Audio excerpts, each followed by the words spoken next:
गेली 40 वर्षे कोल्हापूरकरांचा या सर्किट बेंचसाठी लढा चालू होता. अखेर या लढ्याला यश आले आहे.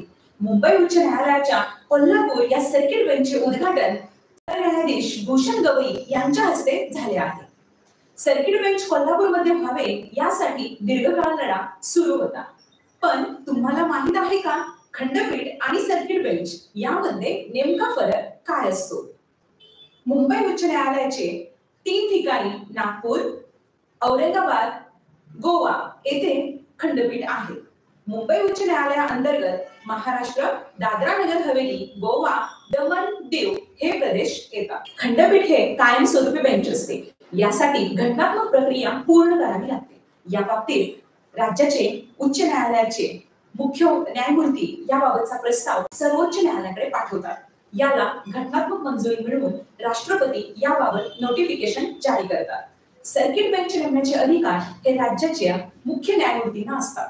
खंडपीठ म्हणजे कायमस्वरूपी बेंच असते.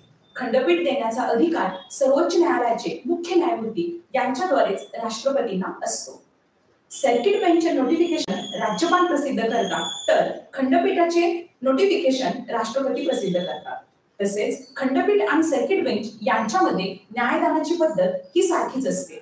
कोल्हापुरातील सर्किट बेंच सुद्धा कालांतराने खंडपीठामध्ये रूपांतरित होऊ शकते. सध्या कोल्हापुरात होणाऱ्या या सर्किट बेंचचा फायदा 6 जिल्ह्यांना होणार आहे.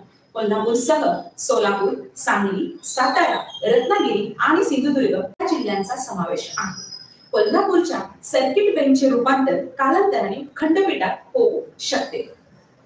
खंडपीठाचे न्यायमूर्ती हे कायमस्वरूपी असतात.